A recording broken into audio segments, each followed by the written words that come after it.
चलो पहले क्वेश्चन को क्लियरली समझ लेते हैं।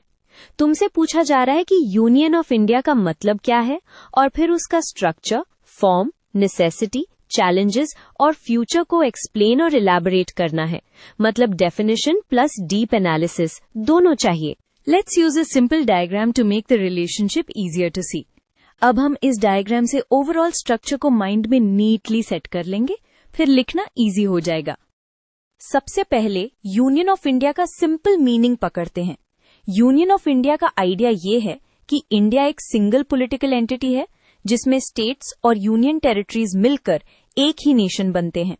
यहाँ वर्ड यूनियन इसलिए इम्पोर्टेंट है क्योंकि स्टेट्स का रिलेशनशिप एक वॉलंटरली क्रिएटेड फेडरेशन जैसा नहीं, बल्कि कॉन्स्टिट्यूशन से क्रिएट हुआ और इनडिस्ट्रक्टिबल नेचर का माना जाता है। अब फॉर्म की बात करते हैं। इंडिया को ऑफन क्वाज़ाई फेडरल बोला जाता है क्योंकि नॉर्मल टाइम्स में फेडरल फीचर्स दिखते हैं, लेकिन स्ट्रॉन्ग सेंटर की वजह से यूनिटरी टिल्ट भी आ जाता है। स्टूडेंट कंफ्यूजन यही होती है, क्या इंडिया प्योरली फेडरल है? नहीं, इंडिया एक मिक्स्ड मॉडल फॉलो करता है। चलो स्ट्रक्चर को 3 पार्ट्स में सोचते हैं, जैसे टीचर बोर्ड पर बनाता है। पहला, टेरिटोरियल एंड एडमिनिस्ट्रेटिव सेटअप, यानी यूनियन, स्टेट्स और यूनियन टेरिटरीज। दूसरा, कॉन्स्टिट्यूशनल पावर शेयरिंग, यानी लेजिस्लेटिव, एग्जीक्यूटिव और फाइनेंशियल डिस्ट्रीब्यूशन। तीसरा, गवर्नेंस ऑर्गन्स, यानी लेजिस्लेचर, एग्जीक्यूटिव, जुडिशरी। इस फ्रेमिंग से तुम्हारा आंसर ऑटोमेटिकली वेल ऑर्गेनाइज्ड लगता है। टेरिटोरियल स्ट्रक्चर में कोर आइडिया ये है, स्टेट्स को अपनी इलेक्टेड गवर्नमेंट मिलती है, जबकि यूनियन टेरिटरीज का कंट्रोल ज्यादा सेंट्रल होता है। ये डिफरेंस लिखना इंपॉर्टेंट है because it shows why union word matters. Centre का रोल जिस सिंबॉलिक नहीं है, प्रैक्टिकल भी है। पावर डिस्ट्रीब्यूशन को समझो as who can make laws on what.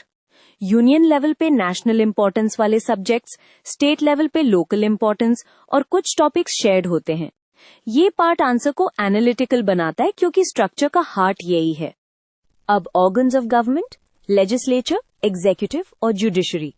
Union level पे parliament and union executive, states में state legislature and state executive.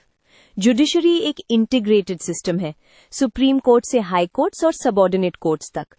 Integrated judiciary लिखने से तुम्हारा आंसर स्ट्रांग हो जाता है because it shows unity in interpretation of law.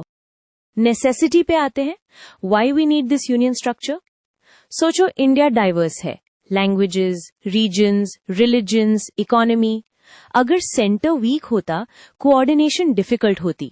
Union structure national integrity, defence, foreign policy, currency और disaster response जैसे areas में यूनिटी प्रोवाइड करता है, व्हाइल स्टेट्स को लोकल गवर्नेंस का स्पेस मिलता है।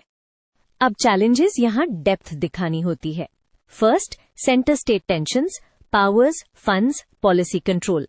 सेकंड, रीजनल एस्पिरेशंस और identity politics. Third, administrative issues like uneven development. Fourth, cooperative federalism का गैप, जब कोऑर्डिनेशन बॉडीज और पॉलिटिकल ट्रस्ट वीक हो जाता है। ये पॉइंट्स तुम्हें बैलेंस्ड आंसर देंगे, सिर्फ क्रिटिसिज्म नहीं, रियलिटी बेस्ड एनालिसिस।